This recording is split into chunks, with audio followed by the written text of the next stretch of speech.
The storm had no name, no mercy, only the relentless howl of a world that never learned to forgive. It raged across the frozen plains of Threxelon, a planet light years beyond the reach of Earth's warmth. Blades of ice screamed through the air, slicing over silver dunes, crashing against the hull of a downed vessel whose insignia had long since faded beneath layers of frost. And beneath that fractured wing, huddled in the snow like broken dreams, were two baby dragons, twins, green-scaled, trembling, and barely alive. They didn't know why they were abandoned. They didn't know that their birth had been considered a flaw, that their first breath had been a statistical disappointment in a sterile lab. They only knew cold. They only knew fear. Their whimpers were swallowed by the wind. In the high citadel of the alien command, far above the storm, logic prevailed over emotion. Commander Isrex turned away from the monitor, his face expressionless, as usual. Experiment 781 and 782 have failed viability thresholds. They are to be left. Their removal is inefficient. A younger technician flinched. But sir, no attachments, Isrex snapped. Their data has been recorded. Their existence no longer serves the mission. Somewhere, buried in snow, one of the twins opened its emerald eyes and cried out. A sound too soft, too hopeful, too alive to register on alien instruments. But it registered elsewhere. Thousands of miles across the void, nestled in the white silence of Earth's Arctic Circle, a human woman stirred from sleep. Her name was Dr. Alara Miles, and she had long since turned her back on cities, people, and most especially grief. The snow whispered outside her cabin like lullabies sung through a shroud, and she listened. That night, a signal broke through the static of her satellite array. Fragmented, strange, half code, half desperation. She blinked at the screen. Two green forms, barely moving, huddled together in a storm unlike anything even her instruments had seen. Their bodies were small, reptilian, but expressive. There was pain in their eyes. Fear. Life. She didn't know what they were, but something in her chest cracked. Alara ran her hand across her pale, lined face, traced the edge of an old photograph tucked under the console. A child's smile beamed back at her. Lost. Years ago. To illness. To a system that couldn't save him. Since then, she had buried herself in science, in study, in isolation. But this image, this signal, felt like a heartbeat calling her back from the dead. She leaned in. Where are you? The coordinates flickered, planetary designation unknown, but the temperature, wind velocities, atmospheric density, it all mirrored the Arctic. Her breath caught. No, this isn't just an alien world. This is a match. A mirror. Her hands flew across the keyboard. She initiated a deep scan, pulled what data she could from the degraded transmission, cross-referencing it with her own atmospheric readings. The source of the signal was likely hundreds of light years away, but there was no time to dwell on the impossibility, only on the need. Outside, the wind howled. Alara suited up. Thermal armor, oxygen stabilizer, radiation filters. Every step outside would be a gamble. She sent a final message to her research center, marked urgent. No one responded. She wasn't surprised. She prepared her sled, loaded heat blankets, medical kits, oxygen tanks. She didn't know what she'd find, but she had seen enough of death. She wouldn't let it take anything else without a fight. Each step into the storm was like stepping into another world. The snow attacked her in gusts, but she pushed forward, her eyes locked on the blinking dot of her scanner. Hours passed. Ice cracked beneath her feet. The cold pressed through her suit like fingers reaching for her bones. Then she saw them. Two green shapes in the snow, barely distinguishable from the frost, their scales dulled, eyes barely open. One let out a faint cry as her shadow fell across them. She dropped to her knees. It's okay. I'm here now. She reached for the smaller one. It flinched, but didn't move away. The larger one raised its head, barely. Its eyes were defiant, protecting its sibling even in death's doorway. "You've got fire," she whispered. "Good. Hold on to that." She bundled them both in thermal blankets, placed them on the sled, and turned back through the storm. The journey home blurred into instinct. I split beneath her. Once, the larger dragon, Varn, she would later name him, let out a low, warning growl as an Arctic wolf crept too close. She pushed on, breath hitching, muscles trembling. By the time she reached her cabin, her limbs were nearly numb. She placed the dragons near the heater. One of them, Asha, she would call her, trembled violently, gasping in her sleep. Alara used a gentle fore to rehydrate her, stroked her brow with trembling fingers. For days, she didn't sleep. She watched as Asha's breathing steadied, as Varn began to lift his head. They were still weak, still fragile, but alive. She documented everything, not for science, for memory, for them. And they watched her too. Eyes that had once closed against the storm now followed her. Asha would curl against her chest at night, trembling until Alara's lullabies soothed her. Varn would position himself near the door, alert and quietly growling at shadows. They were more than intelligent. They were aware, curious, connected. She whispered to them, sang old songs, read them entries from her journals. "You're not just creatures," she murmured one night. "You're children." Somewhere in the night, the storm returned.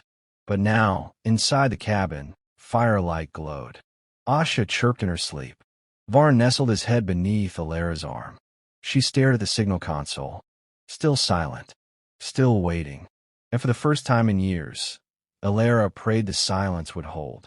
Because what she had found, what she had saved, she would never give back. But in the darkness beyond Earth's reach, the eyes of the alien command turned toward the anomaly, toward her, toward the children they had left behind. And the silence would not hold much longer. The cabin was no longer just a sanctuary from the storm. It was becoming a cradle of change, and Alara could feel it in her bones. The dragons, Asha and Varn, were no longer the trembling bundles of frostbite and fear she had pulled from the snow. They were healing, slowly, unevenly, but unmistakably. Asha was the first to stand. Her legs shook, barely able to carry the weight of her small frame, but she stretched her wings one icy dawn, let out a warbled, high-pitched squeal, and flopped sideways into Alara's boots. Varn hissed, more out of protectiveness than threat, but Alara only smiled. "You're trying. That's what matters." She fed them in small portions, heated protein slush and blended nutrients. They disliked the texture, but Asha adapted quickly, nosing at the bowl with clumsy delight. Varn remained suspicious, his sharp eyes tracking Alara's every move. He ate only after Asha did, and only when Alara turned her back. The nights were colder than ever, yet Alara slept better than she had in years. Asha curled beside her now, scales growing a subtle iridescence under the firelight. Varn kept to the edge of the room, but sometimes Alara would wake and find his head resting lightly on the edge of the bed, just watching. Her notebooks were filling with observations. Not just data, temperatures, feeding habits, behavioral notes, but questions, reflections. Why had a cold and calculating species built such emotionally capable creatures? Why design living beings with vulnerability, with instinctive empathy, if only to discard them? The bond was deepening. It went beyond caretaking. They recognized her voice now. When she read aloud, fragments from her old field journals or excerpts of ancient Earth poetry, Asha would chirp softly, while Varn would blink slowly, content. One morning, Alara found the two curled together on the sun-warmed windowsill. Asha was dozing. Varn was watching the ice beyond the glass. When Alara approached, Varn didn't flinch. Instead, he lowered his head, exposing the tender scales of his neck in silent trust. It broke something open in her. She sat on the floor, back to the stove, and let the tears come. Quiet, aching tears. Of release. Of grief. Of rediscovery. In their eyes, she didn't see monsters. She saw a reflection. Abandonment. Pain. And the stubborn will to live anyway. She began recording her story. Not the dry, academic sort she used to write for scientific journals, but the human truth. Her voice was hoarse, trembling. Their names are Asha and Varn. They were left to die in a storm, not by nature, but by a choice, by someone who saw them as unworthy. But I found them. I saw them, and I will not let them go. She didn't expect anyone to listen. She certainly didn't expect the views to climb into the thousands within a week. Her channel had been dormant for years. She had uploaded research footage once, maybe twice. But now, strangers from around the world began to watch, to comment, to reach out. Messages poured in. You're not alone. They're beautiful. This made me cry. How can I help? The warmth of that human connection was almost more terrifying than the ice outside. She tried not to dwell on it. There was too much to do. Asha was beginning to flap her wings, tentative attempts at gliding. She'd climb the furniture and launch herself into the air, only to tumble onto cushions. Varn would snort and nudge her up again. They were growing fast. Their scales gleamed now, emerald-edged with flickers of gold. Tiny sparks sometimes flared when they sneezed. Alara adjusted her equipment, reinforced the cabin walls, created small, thermal alcoves for the dragons to nest in. She developed a rudimentary flight tunnel, a repurposed storage corridor, lined with soft foam and IR lights. Asha loved it. Varn tolerated it. She smiled more, talked more, even sang sometimes. And then, everything changed. The signal console chirped. Not from Earth. From beyond. She stared at the screen, heart slowing, breath caught. An inbound transmission. Encrypted, high-level code. Not military, but not human, either. She ran diagnostics, decrypted what she could. Only 2 words translated cleanly. Return assets. Her blood went cold. She killed the console feed, locked down the comms. But it was too late. Within hours, another message arrived, this time through a global space agency. They wanted to speak about her findings, about the biological anomalies she had publicly described. They were polite, professional, but behind their words lurked something else. Curiosity. Control. She declined the call. The next day, a drone appeared. It hovered just outside her airspace. Unmarked, silent, observing. Varn saw it first. His body stiffened. A low growl rumbled from his chest. Asha hid behind Alara, trembling. Alara opened the window and hurled a flare. The drone retreated, but she knew it was only the beginning. She reactivated the console, started another video. This is for anyone who's been following Asha and Varn.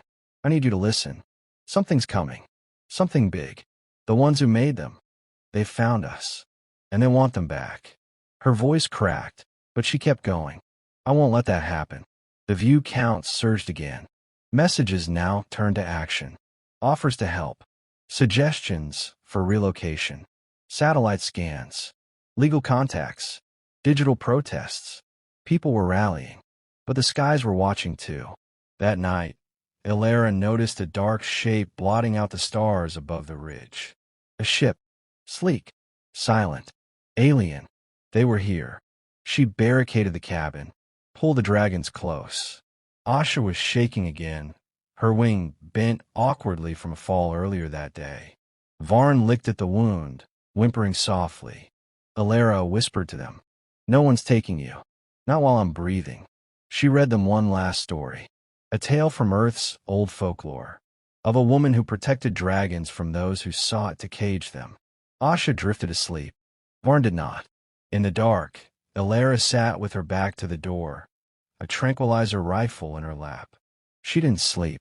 The wind howled again, and in the distance, she heard the unmistakable hum of alien engines powering up.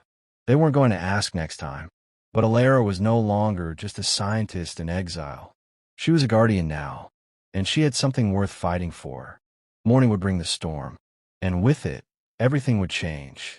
Dawn came reluctantly, its light choked by the low-hanging sky and the alien vessel that loomed above the ridge. Frost clung to the windows like warning signs etched in ice. Alara stood at the doorway, the tranquilizer rifle clutched in her gloved hands, her heartbeat a war drum behind her ribs.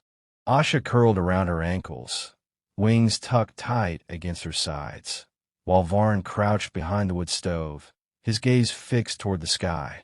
The silence was deceptive, a stillness that pressed against the lungs. She knew what it meant.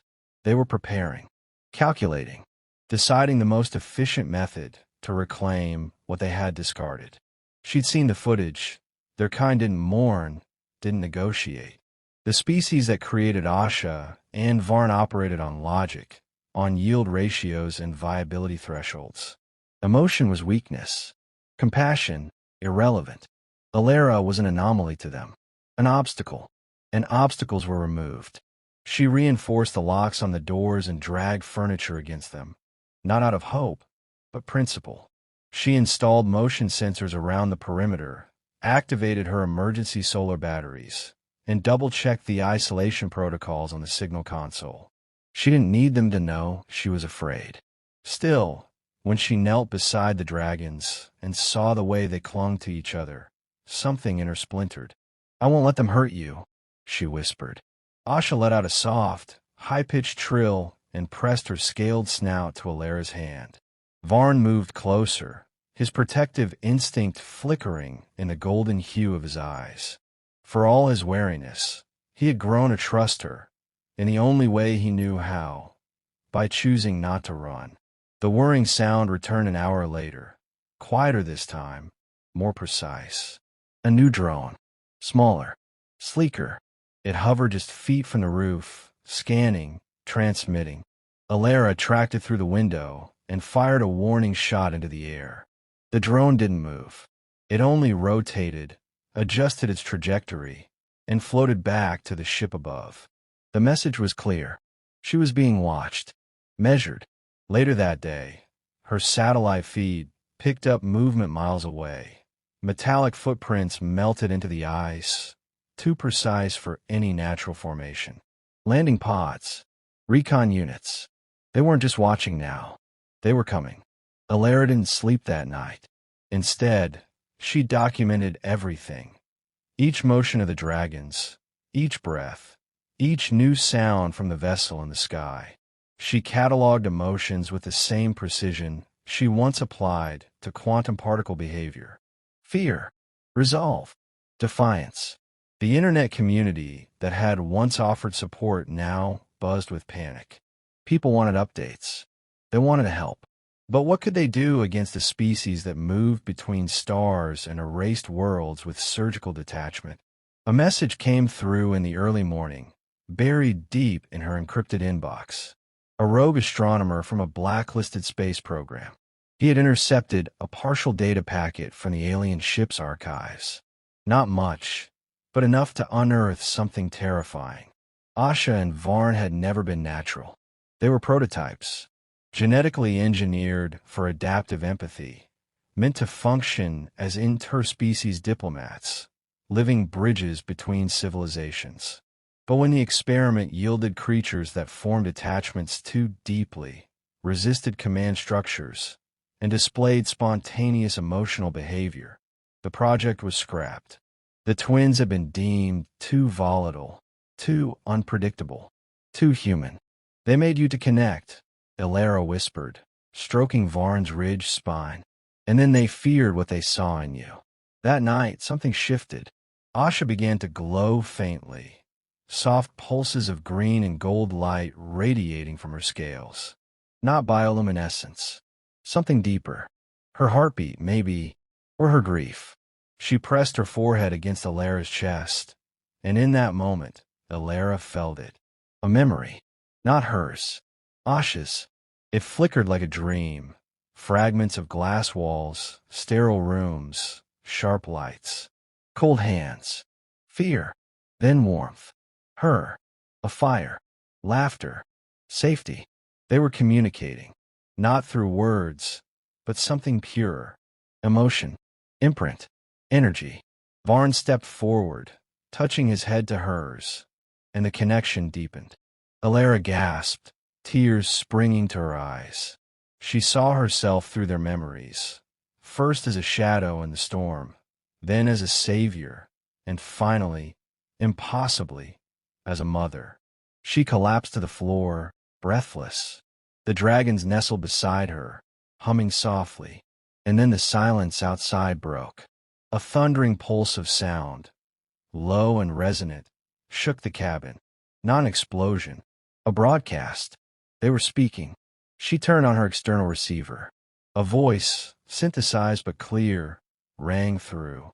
Return the bio units. Immediate compliance will ensure nonviolence. Alara steadied herself, activated her own outbound speaker, and responded. They are not units. They are living beings, and they are not yours anymore. A pause. Then, your interference compromises the experiment. You have not been authorized. Then authorize this, she said, and cut the transmission. The next hours passed in a blur. She prepared emergency supplies, packed thermal gear, reinforced Asha's wings with makeshift splints. If they came, she'd run. Fight. Hide. Anything but surrender. But the dragons had other plans. That evening, as the ship descended slowly, ominously, toward the ridge, Asha climbed to the highest shelf in the cabin. She spread her wings, not fully, but wide enough to catch the firelight, and began to hum. Varn joined her.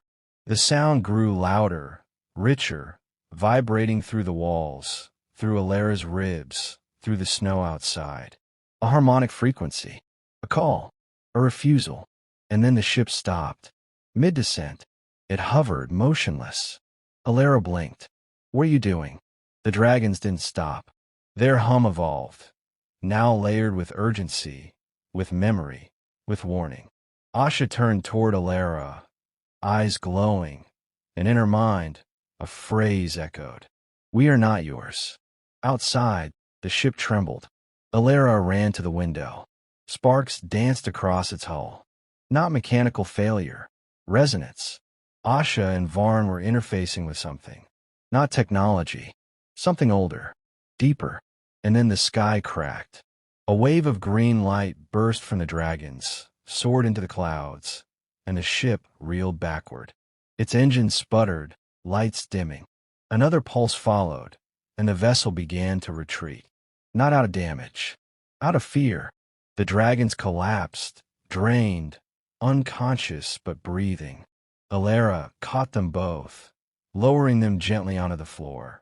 Her heart raced, but her soul swelled. They had spoken, not with violence, with truth. She wrapped them in blankets, kissed their heads, and sat between them as the snow fell outside, softer now, watching, listening. Above, the sky cleared. The ship was gone. Snow fell in rhythmic silence, blanketing the world in a purity that belied the storm that had passed. Alara sat by the fire, her back straight, but her eyes hollow with exhaustion. Her fingers brushed against Asha's warm side, feeling the slow, steady rhythm of her breath. Varn lay curled beside her, his wing protectively draped over his sister's small form. The pulse of light that had banished the ship still shimmered faintly beneath their scales, like embers refusing to die. Morning brought no sounds from the sky, no vibrations, no transmissions, just the gentle hush of wind weaving through the trees. For the first time in weeks, there was stillness that didn't carry menace. But Alara couldn't relax. The price of survival had never been simple, and this was no different. She stepped outside, the door creaking slightly behind her, and stood on the porch that had once been a threshold between her isolation and the rest of the universe. The ice beneath her boots had begun to melt. Not from the sun, it was still too weak for that, but from something else. From the resonance the dragons had released. The frequency hadn't just driven the ship away. It had changed the air. The molecular structure around the cabin was altered, softer, more alive. She looked toward the ridgeline where the ship had hovered. There was no trace of it now. No burn marks, no debris. They hadn't fled in defeat. They had retreated in recognition. The dragons had shown them something they couldn't quantify or control. The refusal to be puppets. The assertion of identity. Of soul.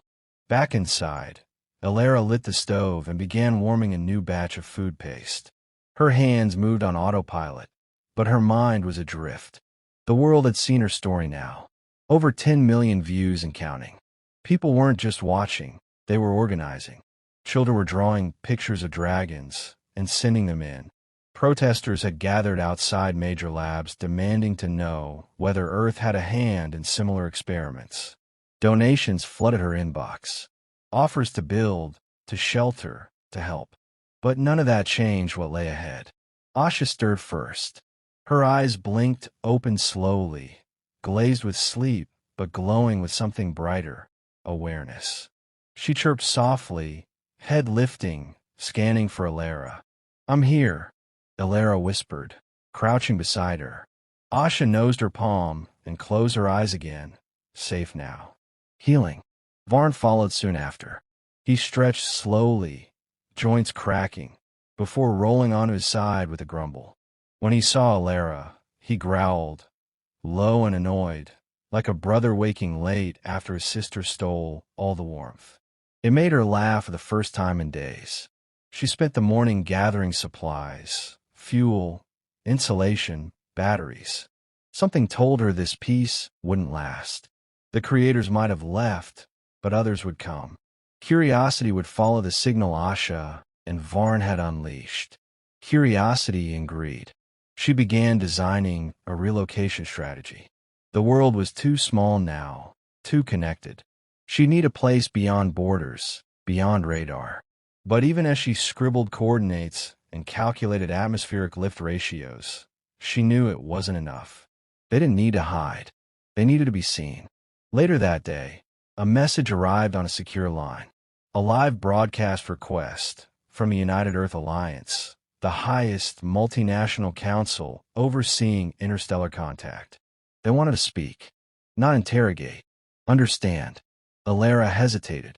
She remembered what silence had cost these creatures. Abandonment, suffering, fear. She wouldn't let silence bury them again. She accepted the broadcast. When the feed went live, she sat between Asha and Varn, both alert but calm.